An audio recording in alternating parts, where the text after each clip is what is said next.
The cake hit my face before I even realized I was the punchline. 1 second I'm standing there with a plate in my hand, trying to smile for the cameras, and the next second I'm wearing frosting like a mask. White icing drips down my nose, smears across my cheek, cakes up in my hair. The crowd erupts. Phones flash. Someone shouts, "Looks good on you, old man." I can hear him laughing before I can see straight. Brandon, my daughter's new husband. The man who, just 2 hours ago, shook my hand at the altar and said, "Thanks, old man. I'll take it from here." Like I was a rental car he was returning. That's when it hits me, not the cake, but the realization. The absolute certainty that something in me is about to break. Not visibly. Not the kind of break people see. But the kind that changes everything. Here's what I need you to understand. Have you ever been humiliated in front of everyone you know while you're paying for the knife to do the cutting? Hi viewers, kindly tell us where you're watching from and what time it is. Warm welcome to the family. Enjoy the story. I stand frozen for maybe 3 seconds. That's all it takes. 3 seconds of silence while 500 people laugh, while Brandon doubles over like he's just pulled off the greatest prank in wedding history, while my daughter Elena looks at me with that expression. You know the one. That mixture of embarrassment and apology and something else I can't quite name. I dab my face with a napkin. My hands are steady. That surprises me. I expected them to shake. "You're right, son," I say quietly, loud enough for the people near the stage to hear. "It's a joke." Then I walk away. No anger. No yelling. Just a man in a $60 suit wiping cake off his collar, moving through a crowd of people who are already forgetting what they just witnessed because the band is starting up and there's champagne to drink and stories to tell later. What nobody knows, not yet, is that I've already made a decision. Quiet decisions are usually the dangerous ones. An hour later, I'm standing in the corner of this hall that cost $42,000 to rent for one night. I'm watching Brandon brag to his friends. "You should have seen his face," he keeps saying, cracking up. The old man didn't know what hit him. That's what you get when you're too cheap to have the groom pay for things. He doesn't know that I paid for all of it. Every single thing. The flowers, the band, the champagne tower that Elena has been dreaming about since she was 14 years old. The 5-tier cake. The string quartet. Even the gold centerpieces that are sitting on every table right now. He thinks his family money is going to carry the day. He thinks humiliation is just a funny story he'll tell at bars for years. He has no idea what's about to happen. But I do. And that's when everything changes. Let me take you back. Not to the wedding day, but to the real beginning. The part that matters. 40 years. That's how long I've been a mechanic. 40 years of crawling under cars, my hands perpetually stained with oil that soap can't touch, my back reminding me every morning that nothing comes free in this life. I was never rich. I was never going to be. But I was honest and I worked hard, and somehow that felt like enough. Then my wife, Lorna, got sick. Cancer doesn't care about honest work. It doesn't care about the hours you put in or the bills you pay on time. It just takes. And it took her when Elena was only 16 years old. Took her on a Tuesday in March, and suddenly I wasn't just a mechanic anymore. I was a mechanic and a single father trying to figure out how to raise a daughter alone. Elena looked so small in the funeral home. I remember thinking that grief makes people shrink. Or maybe I was just seeing how young she really was without her mother there to remind me that she wasn't my baby anymore. "I'm sorry, Dad," she kept saying. Like it was her fault. Like she had anything to do with the randomness of disease and bad luck. After that, everything I did was for her. Every extra shift, every weekend job, every cent I didn't spend on myself. I was building something. A future. College. A car that didn't break down every other month. And someday, if I was lucky, her wedding. Elena was quiet for a long time after her mother died. She'd come home from school, do her homework, go to bed. The light went out of her. I'd see her in the kitchen at 3 in the morning, staring at nothing, and my heart would break all over again. But then, when she was 23, something shifted. She got a job at some corporate company. Started wearing better clothes. Started talking about the future like it actually belonged to her and not just to her grief. She was alive again. I remember the exact moment I saw her for the first time in years, really saw her. We were sitting at the dinner table, and she was telling me about her company's networking event coming up. She was nervous but excited. There was color in her cheeks. There was hope. "I'm going to make something of myself, Dad," she said. "I'm going to have a real life." And I believed her. More than that, I wanted it for her so badly that I would have burned my life down if it meant she could have what Lorna and I never got. That's why, when she came home 6 months later and told me about Brandon, I pretended to be happy. But something in my gut knew better. The first red flags always look like nothing when you're not paying attention. Or maybe when you don't want to see them. Over the next few months, I watched Brandon build a wall between Elena and the rest of her life. Her friends stopped calling as much. She didn't come to Sunday dinners anymore. Brandon didn't like her family time interfering with their schedule. When her best friend Sarah got promoted at work, Elena mentioned it once, almost apologetically. Brandon immediately changed the subject to his own job, his own accomplishments, his own world. And Elena just let it happen. "He's just confident, Dad," she'd say when I tried to bring it up. "He knows what he wants." What he wanted was her, completely, undivided, absorbed into his life like she was dissolving into something else. I remember one Sunday when she came over alone. Brandon was away on a business trip. For the first time in months, I saw my daughter again. The real one. Not the polished version who laughed at jokes she didn't find funny or agreed with opinions she didn't hold. "Are you happy?" I asked her. Just like that, no preamble. She looked at me for a long time. "Of course I am, Dad." "Why would you ask that?" "Because you don't look happy. You look managed." She got angry then. Not at me, but at herself, I think. She left earlier than she planned and didn't text me for a week. When she finally did, it was to tell me Brandon had proposed. He'd done it at a restaurant where everyone could see. The whole room full of strangers applauding while he dropped to one knee, and she said yes because that's what you do when 500 people are watching. "That's wonderful," I told her. And I tried to mean it. Sometimes the hardest thing about loving someone is knowing you can't save them from their own choices. All you can do is stay quiet and hope they figure it out before the cost gets too high. I had no idea how high it would actually go. "Dad, I want a big wedding," Elena said. We were sitting in my kitchen on a Saturday morning, and she was scrolling through wedding Pinterest boards like she was shopping for her future. "Okay," I said carefully. "How big?" "Really big. Magical. The kind of wedding that people talk about for years." She looked up at me with her mother's eyes. "I want it to feel special. I want it to feel like my day, you know? Like this is the one time in my life where everything is about me and what I want." That should have been my second hint.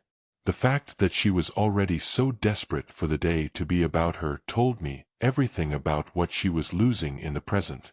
"We can make that happen," I said. What I didn't say was how.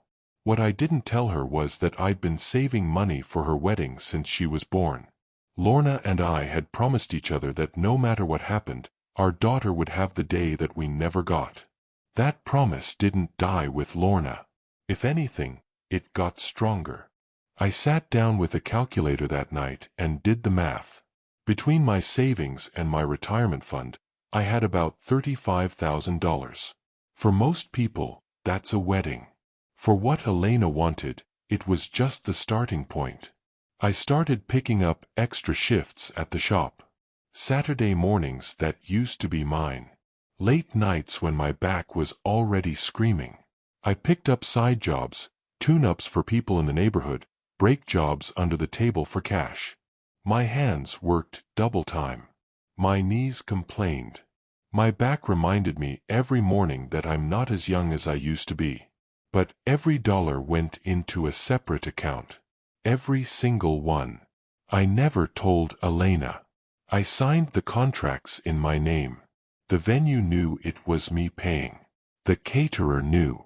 The florist knew. But my daughter thought that somehow, magically, her prince of a husband was paying for half of it, and her fairy godmother was covering the rest. Neither was true. It was just me. It was always just me. 6 months before the wedding, I had $60,000 set aside. More than enough for the magical day she'd been dreaming about. I told her not to worry about cost. I've been saving for this day, I said. And God knows I had. What I didn't know was that every dollar I spent on her wedding was actually paying to watch her get humiliated in front of everyone I knew. Sometimes you save for the wrong future. The week before the wedding, I felt it. That old mechanic's instinct that tells you when something is about to break. You can't see it yet. You can't point to the exact problem. But you know in your bones that something is wrong. I almost said something to Elena. I sat at my kitchen table with my coffee getting cold, rehearsing sentences in my head. I don't think Brandon is right for you. I think you're rushing this. I think you're making a mistake. But what did I know? I was just a mechanic. My daughter was making her own choices. She was a grown woman. Who was I to tell her anything? That's what I told myself, anyway. The night of the rehearsal dinner, I watched Brandon's family. They moved through the room like they owned it. His mother didn't make eye contact with me. His father asked what kind of car I drove and then stopped listening before I answered. His sister looked at my suit like she was trying to figure out where I'd bought it and whether they had anything in my size at the thrift store. I wasn't offended. I've never been offended by rich people thinking I'm beneath them. That's just how they are. It's not personal. They look down on anyone who works with their hands for a living. But Elena was trying so hard to fit in. She was holding herself differently, speaking differently, laughing at jokes that weren't funny, pretending to be interested in conversations about vacation homes and country clubs and other people's money. My daughter was disappearing. I wanted to grab her by the shoulders and shake her. I wanted to tell her that she was worth more than any of this. That her mother would be ashamed to see her diminish herself this way. That I would have raised her better than to think she needed to become someone else to be worthy of love. But the wedding was tomorrow. The invitations were out. The money was spent. The dress was hanging in her closet. There was nothing to do but watch it unfold. I went home that night and didn't sleep. I sat in my workshop, surrounded by the smell of oil and the memory of 40 years of honest work, and I thought about how sometimes the people we love most are the ones we hurt the most. Not because we mean to, but because we love them too quietly to stop them from hurting themselves. I had no idea that tomorrow, my silence would break. That the cake smashing into my face would be the moment everything changed. That I was about to make a decision that would echo through the rest of my life and hers. I had no idea what was coming, but I should have. The morning of the wedding, I woke up and didn't recognize myself in the mirror. Not because I looked different. I looked the same as I always do. Tired, weathered, like a man who's spent his whole life fixing things that nobody else wanted to touch. But something had shifted inside overnight. Some switch had flipped. The night before, when I couldn't sleep, I'd made a call to my lawyer. A guy named Marcus who I've known since we were kids, the only one from my neighborhood who made it out. I need to change the billing on the wedding venue, I'd told him at 11 o'clock at night. Can that be done? He didn't ask questions. That's the thing about real friends. They know when something is wrong just by the sound of your voice. Yeah, he said. If you own the contract, leave it with me. By morning, it was done. One phone call to the venue manager, who sounded confused but confirmed it. The final invoice, the one they hadn't sent yet, would now go to Brandon Huxley instead of Raymond Corrin. I put on my suit and looked at myself one more time. I wasn't angry. That's what surprised me. I thought I'd feel rage. I thought I'd feel the need to yell or confront or make it all dramatic. But I just felt calm. The kind of calm that comes right before something breaks. The ceremony was beautiful. Elena looked like her mother. That part got me. When I walked her down the aisle, I let myself forget for a moment that any of this was wrong. I let myself believe that somehow, miraculously, everything was going to turn out okay. That Brandon would surprise me. That he'd be good to her. That my daughter was making the right choice. Then I handed her over and saw his face, that smirk, and I knew. I already knew everything. The reception was a blur of champagne and small talk and people congratulating me on putting on quite a show. One of Brandon's cousins asked how much the whole thing cost, and I just smiled. Everything, I said. She laughed like I was joking. Then came the cake cutting. I knew what was coming before it happened. I could see it in the way Brandon was looking at me, sizing me up, deciding how much he could push. He'd gotten away with the old man comment. He'd gotten away with ignoring me all night. Why not push further? That's when I understood something crucial about men like Brandon. They don't know when to stop because nobody's ever made them. After the frosting hit my face and I walked away, I took my time. I didn't rush. I cleaned myself up in the bathroom, dried my hands, and then I found a quiet corner near the kitchen where I could watch. That's where I waited. That's where I saw him realize, about an hour later, that I wasn't actually upset. That I was just waiting. Sometimes the scariest thing isn't anger. It's patience. The moment everything shifted happened exactly the way I'd planned it, and yet not at all the way I expected. The venue manager approached me around 8 o'clock. The reception was in full swing, the band was playing, and most people were too drunk to notice what was about to happen. "Mr. Corrin," she said, "we'll be ready to settle the final payment soon. Just need to confirm, same account as the deposit." I'd been waiting for this question all day. Before I could answer, Brandon appeared. He just materialized out of nowhere, like he'd been waiting for his cue. No, send it to me," he said, waving his hand like he was dismissing a servant. "I'm the husband now. I'll take care of it." The manager smiled politely and handed him the clipboard with the final invoice. I watched his face. First, there was confidence. He was going to look over the number and nod like he'd expected exactly this. He was going to handle it smoothly, proving to everyone around him that he was the real man now, that he could take over. Then his eyes actually registered the total. His jaw went slack. The clipboard slipped slightly in his hand. "That's $42,000? His voice cracked like he was 14 years old again. "Yes, sir," the manager said. "That includes the open bar upgrade, the luxury linens, the gold centerpiece rentals, and the premium catering package. All as specified in the contract." "I didn't ask for those." Brandon looked around like someone was playing a joke on him. "She did." He pointed at Elena, but she was across the room, talking to a group of cousins. "Our records show the contract was signed by Mr. Raymond Corrin," the manager said, turning to look at me. All eyes turned. I stood up slowly. I wasn't in a rush. I had all the time in the world. "That's correct," I said. I could hear my own voice, and it was steady, calm. like I was explaining something simple to someone who was struggling to understand.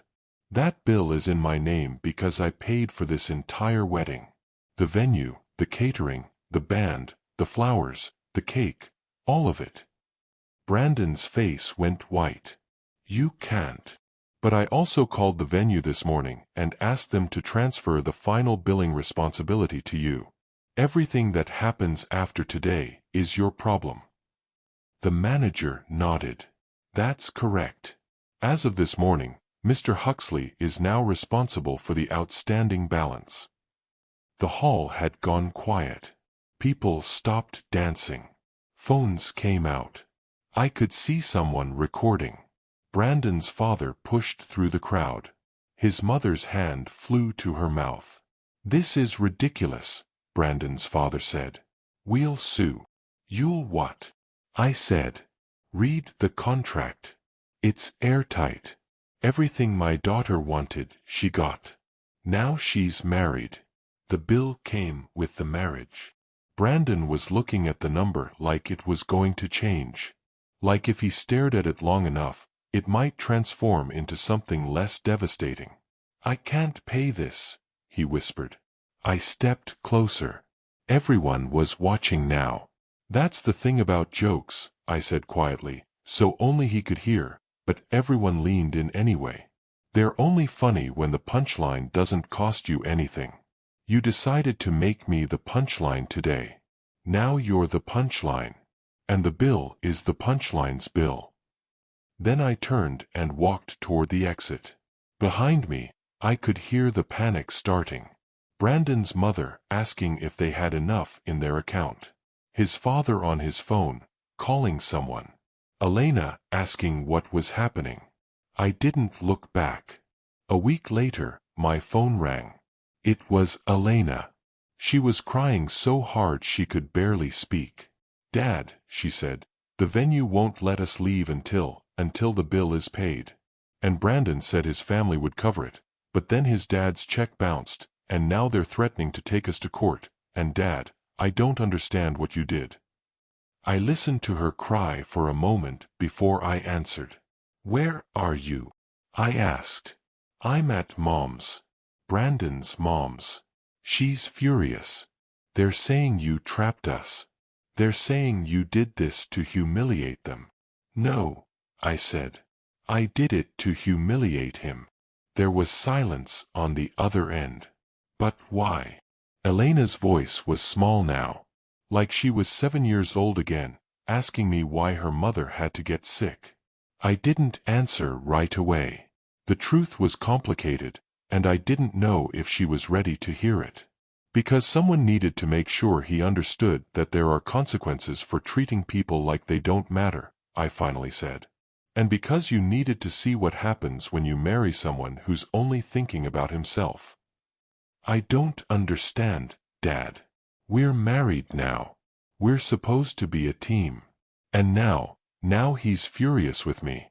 He keeps saying I should have warned him about the cost. He's blaming me for not reading the fine print. That's when I knew. I knew it was working exactly the way I'd planned it. Brandon was going to take his shame and his fear and his humiliation, and he was going to pour it all into Elena. Because that's what men like him do. They can't stand to be wrong, so they make someone else wrong instead. Elena, I need you to listen to me, I said. What I did it because I love you. But not in the way you think. Then why? She was crying harder now.